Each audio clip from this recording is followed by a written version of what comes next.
ಅಲ್ಲಿಂದ ಬರೋ ತನಕ ಜಾದಾರ ವಚೀಲ್ ಗೊರಕಿ ಹೊಡೆಯಕ್ಕೆ ಹತ್ಬಿಡ್ತಾರೆ. ಕೇಳಿದ್ರೆ ಹೇಳ್ತಾರೆ ಒಬ್ಬಳೇ ಅಲ್ವಾ ನಾನು. ಹೌದ್ರಿ, ನಿಮ್ ಮನೆಯವರೇ ನೀವು ಒಬ್ಬರೇ ಇರೋದು ಯಾಕೆ ಹೇಳ್ತೀರಿ. ಆದ್ರೆ ಇವತ್ತು ಸುಸ್ತಾಗಿದೆ ಅನ್ನೋ ಒಂದು ಕಾರಣದಿಂದ ಮಹಿಳಾ ಮಣಿಗಳು ಸಹೋದರಿಯರು ಮಾತೆಯರು ಮಲಗ್ತಾ ಇದಾರಲ್ಲ ಮಧ್ಯಾಹ್ನ, ಇಲ್ಲಿ ಯಾರಾದ್ರೂ ಮಧ್ಯಾಹ್ನ ನಿದ್ರೆ ಮಾಡೋ ಅಭ್ಯಾಸ ಇಟ್ಕೊಂಡಿದ್ರೆ ಕೈ ಮುಗಿದು ಬೇಕಾದ್ರೆ ವೇದಿಕೆ ಮೇಲೆ ಬಂದ್ಬಿಡ್ರಿ, ಎಲ್ಲರಿಗೂ ಖಾಲಿ ನಮಸ್ಕಾರ ಮಾಡ್ಬಿಡ್ತೀನಿ. ನಿಮ್ಮ ಮಧ್ಯಾಹ್ನದ ನಿದ್ರೆ ಎಷ್ಟು ನಿಮಿಷಗಳ ಕಾಲ ನೀವು ಮಾಡ್ತೀರೋ ದಯವಿಟ್ಟು ನೆನಪಿಟ್ಕೊಳ್ಳಿ, ಅಷ್ಟು ನಿಮಿಷಗಳ ನಿಮ್ಮ ಆಯುಷ್ಯವನ್ನ ಅದು ತಿನ್ನುತ್ತೆ. ಇತ್ತೀಚೆಗೆ ಅಮೆರಿಕದ ವಿಶ್ವವಿದ್ಯಾಲಯದಲ್ಲಿ ನಡೆದ ಒಂದು ಸಂಶೋಧನೆಯಲ್ಲಿ 27,500 ಜನ ಅವರು ಕೇಳ್ಕೊಂಡಿದ್ದಾರೆ. ಯಾರಿಗೆ 50ರ ವಯಸ್ಸಿನ ನಂತರ ಮೆದುಳಿನ ರಕ್ತಸ್ರಾವ, ಹೃದಯದ ರಕ್ತನಾಳಗಳ ಸಮಸ್ಯೆ ಆಗಿದೆ ಅಂತ 27,500 ಜನರನ್ನ ಸರ್ವೆ ಮಾಡಿದ್ರೆ ಬಹುಪಾಲು ಜನ ಹಗಲು ನಿದ್ರೆಯನ್ನ ಮಾಡುವವರಾಗಿದ್ರು.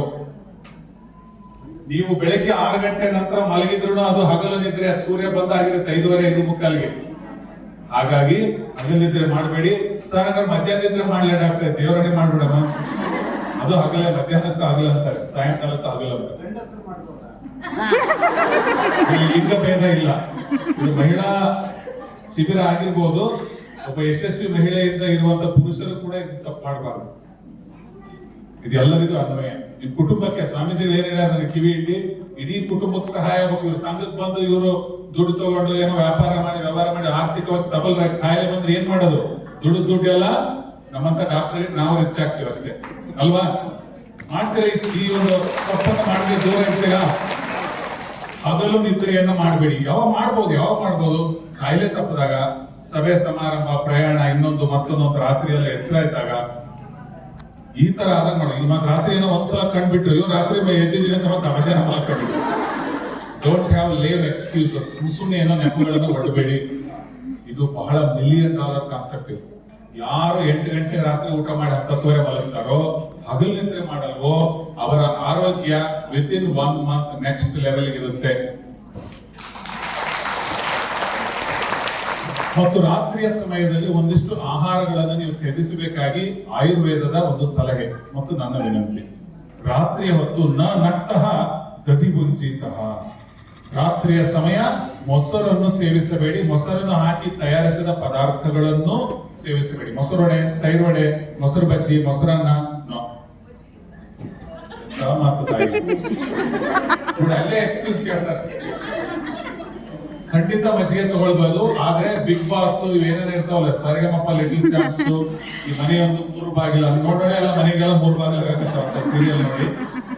ಆಮೇಲೆ ರಾಮ ಸೀತಾ ಕಲ್ಯಾಣ ಅಂತವೇನ ಬರ್ತಾವ ಸೀರಿಯಲ್ ಎಲ್ಲ ನೋಡ್ತೀವಿ. ನೀವೆಲ್ಲ ಹೂ ಅಂತೀರಿ, ನೀವೆಲ್ಲ ನೋಡ್ತೀರಿ ಅಂತ ನೋಡಿ. ಆ ಸೀರಿಯಲ್ ಪರಾಟಿಯಲ್ಲಿ ಈಗ ಏನ್ ಮಾಡ್ತಾರೆ, ಇನ್ಸ್ಟಂಟ್ ಮಜ್ಜಿಗೆ ಸ್ವಾಮೀಜಿ ಹೊಸ ಮೆಥಡ್, ನೀವು ಸ್ವಲ್ಪ ಕೇಳಿಸ್ಕೊಳ್ಳಿ, ಖುಷಿ ಆಗುತ್ತೆ. ಮೊಸರನ್ನ ಒಂದು ಬಾಟ್ಲಿಗೆ ಹಾಕ್ಬಿಡ್ತಾರೆ, ನೀರ್ನ ಉಪ್ಪನ್ನ ಒಂದು ಬಾಟ್ಲಿಗೆ ಹಾಕಿ ಶೇಕ್ ಶೇಕ್ ಶೇಕ್ ಶೇಕ್ ಅಂತ ಅದನ್ನ ಹಾಕೊಟ್ಬಿಡ್ತಾರೆ. ಅದು ಮಜ್ಜಿಗೆ ಎಂಬ ಮೊಸರೇ ಆಗಿರುತ್ತೆ ವಿನಃ ಅದು ಮಜ್ಜಿಗೆ ಆಗಲ್ಲ. ಮಂಥನವನ್ನ ಮಾಡಬೇಕು, ಕಡಗೋಲನ್ನು ತಗೊಳ್ಬೇಕು, ಅದು ಕೂಡ ಒಂದು ವ್ಯಾಯಾಮನೇ. ನೀವು ಕಡೆದು ಬೆಣ್ಣೆಯನ್ನ ತೆಗೆದು ಆ ಸೋಸಿದ ನೀರು ಮಜ್ಜಿಗೆಗೆ ಸ್ವಲ್ಪ ಸಸಿ ಶುಂಠಿ, ಸ್ವಲ್ಪ ಜೀರಿಗೆ, ಸ್ವಲ್ಪ ಕೊತ್ತಂಬರಿ ಸೊಪ್ಪು, ಕರಿಬೇವು ಹಾಕಿದ್ರೆ, ಸ್ವಲ್ಪ ಸೈಂಧವ ಲವಣ, ರಾಕ್ ಸಾಲ್ಟ್ ಹಾಕಿದ್ರೆ ಅದು ಒಳ್ಳೆ ಮಜ್ಜಿಗೆ ಆಗುತ್ತೆ. ಯಾರು ಜೋಲ್ ಸುರಿಸ್ತಾ ಇದ್ರಿಲ್ಲ ಬಾಯಿ ವರ್ಷ, ಯಪ್ಪ ಈ ಮಜ್ಜಿಗೆ ನಾನು ಒಂದ್ಸಲ ಮಾಡೇ ಇಲ್ಲ ತಮ್ಮ ಅಂತಾರ ಅವರು. ನಾವೆಲ್ಲ ಶೇಕ್ ಶೇಕ್ ಶೇಕ್ ಅದನ್ನೇ ಮಾಡೋದು, ತಪ್ಪು. ಆತರ ಮಾಡಬೇಡಿ. ಹಾಗಾಗಿ ಇದೊಂದು. ಆಮೇಲೆ ಕರಿದ ಪದಾರ್ಥ, ಸಿಹಿ ಪದಾರ್ಥ, ಎಣ್ಣೆಯಲ್ಲಿ ತುಂಬಾ ಬೇಯಿಸಿದ ಪದಾರ್ಥಗಳನ್ನ, ನಮ್ಮದಲ್ಲದ ಆಹಾರ, ಪನೀರ್, ರೋಟಿ, ನಮ್ಮ ಡಯಟ್ ಒಂದು ರೂಲ್ಸ್ ಹೇಳ್ಬಿಡ್ತೀನಿ. ಏನ್ ಗೊತ್ತಾ, ನಮ್ಮ ತಂದೆ ತಾಯಿ, ನಮ್ಮ ಅಜ್ಜ ಅಜ್ಜಿ ಏನ್ ತಿಂತಾ ಇದ್ರು, ಯಾವ ಪದಾರ್ಥ ಬಳಸ್ತಿದ್ರು ಅದನ್ನ ಬಳಸಬೇಕು. ಅವ್ರು ಏನ್ ಬಳಸಲ್ಲ ಅದನ್ನ ಬಳಸಬಾರ್ದು. ಮುಗಿತು ಡಯಟ್. ಚಪ್ಪಾಳೆ. ಪಿಜ್ಜಾ ಬರ್ಗರ್ ಯಾರಿಗಾದ್ರೂ ಇಷ್ಟ ಇದ್ರೆ ದಯವಿಟ್ಟು ಯೂಟ್ಯೂಬ್ ಹೋಗಿ ಪಿಜ್ಜಾ ಬರ್ಗರ್ ನ ಹೇಗ್ ಮಾಡೋದು ಅಂತ ತಿಳ್ಕೊಳ್ಳಿ.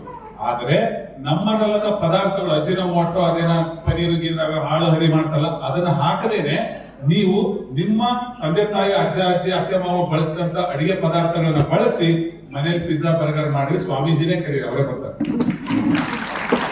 ನಮಗೆ ಇದು ಆಗೋದಿಲ್ಲ. ಆನ್ಲೈನ್ ಅಲ್ಲಿ ಆರ್ಡರ್ ಮಾಡೋದು, ಅನಾರೋಗ್ಯಕರವಾಗಿ ಸಂಗ್ರಹಿಸಿ ಎಲ್ಲ ಹಾಳಾಗಿ ಹೋಗಿರೋ ಆಹಾರವನ್ನ ತಿಂದು ಇವತ್ತು ಬಹಳ ದೊಡ್ಡ ಧಾವಂತ ಹೃದಯಾಘಾತಗಳು, ಅನಿಯಮಿತ ಸಮಯದಲ್ಲಿ ಅಕಾಲಕ್ಕೆ ಮರಣ ಹೊಂದುವಂಥದ್ದು, ವೃದ್ಧಾಪ್ಯದಲ್ಲಿರುವ ತಂದೆ ತಾಯಿಗಳು ಎಳವೆ ಮಕ್ಕಳನ್ನ ಆಸ್ಪತ್ರೆಗೆ ಕರ್ಕೊಂಡ್ ಬರುವಂತ ದುಸ್ಥಿತಿಗೆ ನಾವು ಬಂದು ನಿಂತಿದ್ದೇವೆ.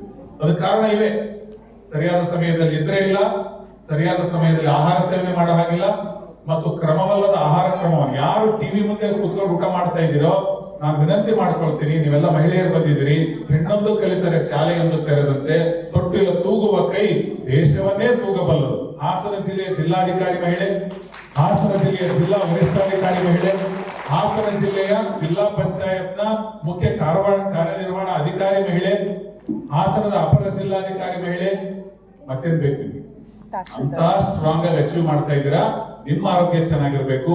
ದಯವಿಟ್ಟು ಮನೆಯಲ್ಲಿ ಆಹಾರ ಸೇವಿಸುವಾಗ, ಬೆಳಗಿನ ತಿಂಡಿ, ಮಧ್ಯಾಹ್ನ ರಾತ್ರಿ ಊಟದ ಸೇವನೆ ಮಾಡುವಾಗ ದಯಮಾಡಿ ಕೈ ಮುಗಿದು ಕೇಳಿಕೊಳ್ತೇನೆ, ನೀವು ಟಿವಿಯನ್ನ ಆಫ್ ಮಾಡಿ, ಮೊಬೈಲ್ ಅನ್ನ ದೂರ ಇಡಿ.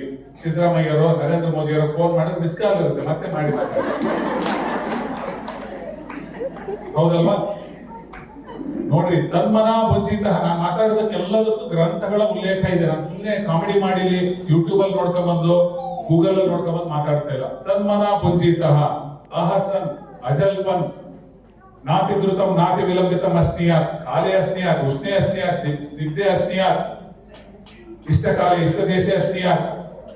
ಆಹಾರ ಸೇವನ ಕ್ರಮಗಳನ್ನ ಆಯುರ್ವೇದದ ಸದ್ಗ್ರಂಥಗಳಲ್ಲಿ ವೈಜ್ಞಾನಿಕವಾಗಿ ಹೇಳಿದಷ್ಟು ಯಾವ ಆಧುನಿಕ ವಿಜ್ಞಾನದಲ್ಲಿಯೂ ಹೇಳಿಲ್ಲ.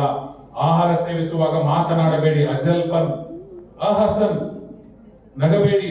ತನ್ಮನ ಪುಂಜಿತ, ಮನಸ್ಸನ್ನ ಶರೀರವನ್ನು ಏಕತ್ರಿತಗೊಳಿಸಿ ಮೌನದಿಂದ, ಶಾಂತತೆಯಿಂದ, ಕೃತಜ್ಞತೆಯಿಂದ ಆಹಾರವನ್ನು ಸೇವಿಸಿ.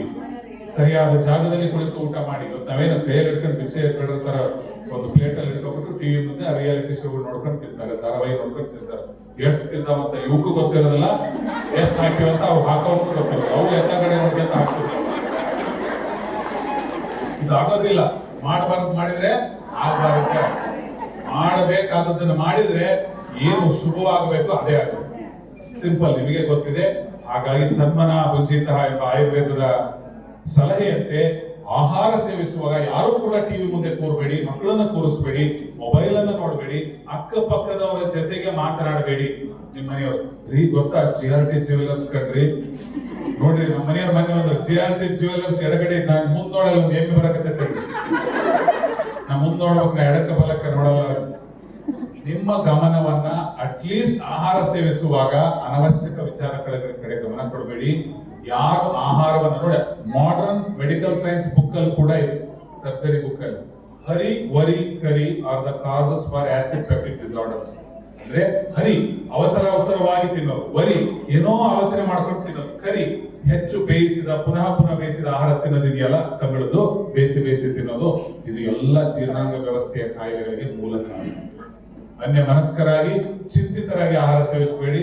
ತಿಂದದ್ದನ್ನ, ದೊರಕಿದ್ದನ್ನ, ಪಾಲಿಗೆ ಬಂದು ಪಂಚಾಮೃತ ಅಂತ ಶಿವ ಅಂತ ಹೇಳಿ ಧನ್ಯವಾದಗಳು ಅರ್ಪಿಸಿ ತಿನ್ನೋದ್ರಿಂದ, ಮೌನವಾಗಿ ಶಾಂತವಾಗಿ ಕೃತಜ್ಞತಾ ಪೂರ್ವಕವಾಗಿ ತಿನ್ನೋದ್ರಿಂದ ನಿಮಗೆ ಖಂಡಿತವಾಗ್ಲೂ ಅಸಿಡಿಟಿ ಆಗಲ್ಲ, ಮಲಬದ್ಧತೆ ಆಗಲ್ಲ. ಯಾವುದೇ ಆಹಾರ ತಿಂದ ಆಹಾರ ಚೆನ್ನಾಗಿ ಜೀರ್ಣ. ಖುಷಿಯಾಗಿರೋ ಬಗ್ಗೆ ಒಂದು ಉದಾಹರಣೆ ಕೊಡ್ಲಾ? ಈ ಕೂದಲ ಮಾರೋರು, ಪಿನ್ ಮಾರೋರು, ಈ ಹಳೆ ಪಾತ್ರೆ ತಗೊಂಡು ಹಳೆ ಹೊಸ ಪಾತ್ರೆ ಕೊಡೋರು, ಹಳೆ ಬಟ್ಟೆ ಇಸ್ಕೊಂಡು ಹೋಗಿ ಬರ್ತಾರಲ್ಲ, ಅವ್ರು ರಟ್ಟಿ ತಿಂತ ರಟ್ಟಿ ತೋಳುಗಳು, ಅವ್ರು ತಿಂತ ಇರೋದನ್ನು ನಿಮ್ಮಾಗಿ ಯಾವ್ದು ಹಾರ್ಲಿಕ್ಸು, ಬೋರ್ಮಿಟಾ, ಕಂಪ್ಲೇಂಟಿ ಎಲ್ಲ ಮಕ್ಕಳು ತಿನ್ನೋದು. ಯಾರೋ ಮನೆಯಲ್ಲಿ ಕೊಟ್ಟಿದ್ದು ಒಂದು ಕಟ್ಟಿಗೆ ರೊಟ್ಟಿಗೆ ತುಪ್ಪನೂ ಇಲ್ಲ, ಬೆಣ್ಣೆನೇ ಕಟ ಕಡಿತಿರ್ತಾವ, ಕಲ್ಲು ಇರಲ್ಪ, ಮೆತ್ತ ಮಾಡ್ಕೊಂಡು ತಿಂತೈತಿ, ಅದ್ರ ರೊಟ್ಟಿ ಇಷ್ಟು ದಪ್ಪ ಇರುತ್ತೆ. ನಿಮ್ಮ ಮನೆಯಲ್ಲಿ ಸುಶಿಕ್ಷಿತರಾಗಿ ನೀವು ಬೋರ್ಮಿಟಾ ಹಾರ್ಲಿಕ್ಸ್ ತರ್ತೀವಿ, ಅವು ಮೂದೇವಿಗಳು ಅದು ತಿನ್ನೋದಿಲ್ಲ, ಅದೆಲ್ಲ ಚೈಲಿ ಅಂತ ಹಾಳು ಮಾಡ್ತಾವ. ನೋಡಿ, ಪೌಷ್ಟಿಕತೆ ಅನ್ನೋದು ಎಲ್ಲಿದೆ ಅಂದ್ರೆ ನಿಮ್ಮ ಆಹಾರ ಕ್ರಮದಲ್ಲಿ, ಮನೆಯಲ್ಲಿರುವ ಪದಾರ್ಥಗಳಲ್ಲೇ ಪೌಷ್ಟಿಕತೆ ಇದೆ. ನೀವು ಅದನ್ನ ಕೊಂಡು ತರುವಂತಹ ಅವಶ್ಯಕತೆ ಇಲ್ಲ. ತುಪ್ಪವನ್ನ ಪ್ರತಿದಿನ ಸೇವಿಸಬೇಕು. ಯಾರಿಗೆ ಕೊಲೆಸ್ಟ್ರಾಲ್ ಹೆಚ್ಚಿದೆಯೋ, ಹೃದಯದ ಸಮಸ್ಯೆ ಹೆಚ್ಚಿದೆಯೋ, ರಕ್ತನಾಳಗಳ ಸಮಸ್ಯೆ ಇದೆಯೋ, ತೂಕ ಜಾಸ್ತಿ ಇದೆಯೋ, ಸಕ್ಕರೆ ಕಾಯಿಲೆ BP ಇದೆಯೋ, ಅವರನ್ನೂ ಸಹ ಒಳಗೊಂಡು ಪ್ರತಿಯೊಬ್ಬರು 2 ರಿಂದ 3 ಸ್ಪೂನ್ 10 ರಿಂದ 15 ml ತುಪ್ಪವನ್ನ ತಿನ್ನಿ. ಋತಂ ಪಿತ್ತಾನಿಲಹರಂ ರಸಶುಕ್ರ ಓಜಸಾಂ ಹಿತಂ ಅಂತ ಆಯುರ್ವೇದ ಹೇಳಿದೆ. ತುಪ್ಪವು ಶರೀರದ ಎಲ್ಲ ಸಪ್ತಧಾತುಗಳನ್ನು ವರ್ಜಿಸಿ ನಿಮ್ಮ ಓಜಸ್ಸನ್ನ, ತೇಜಸ್ಸನ್ನು ಹೆಚ್ಚು ಮಾಡುತ್ತೆ. ಪಿತ್ತ ಮತ್ತು ಅನಿಲಗಳನ್ನ, ಪಿತ್ತವಾತ ದೋಷಗಳನ್ನ ಕಡಿಮೆ ಮಾಡುತ್ತೆ. ಯಾರು ಸಹ ತುಪ್ಪವನ್ನ ತಿನ್ನೋದು ನಿಲ್ಲಿಸಬೇಡಿ. ಈ ಜಂಕ್ ಫುಡ್ ಅನ್ನ ತಿನ್ನೋದು, chips, rusk, bakery items, packed, preserved, sold foods ಇದೆಯಲ್ಲ, ಅದನ್ನ ತಿನ್ನೋದನ್ನ ಬಿಡಿ. ತುಪ್ಪವನ್ನ ಎಲ್ಲರೂ ತಿನ್ನಿ. ಮಜ್ಜಿಗೆಯನ್ನ ರೆಗ್ಯುಲರ್ ಸೇವಿಸಿ. ತರಕಾರಿ ಪಲ್ಯನ ಮೂಲೆಯಲ್ಲಿ ತಿನ್ಬೇಡಿ. ತರಕಾರಿನ ಇಷ್ಟು ತಿಂದು ಬೇಯಿಸಿದ ತರಕಾರಿ ಪಲ್ಯಗಳನ್ನ ಸ್ವಲ್ಪ ರೊಟ್ಟಿ ಚಪಾತಿ ತಿನ್ನಿ.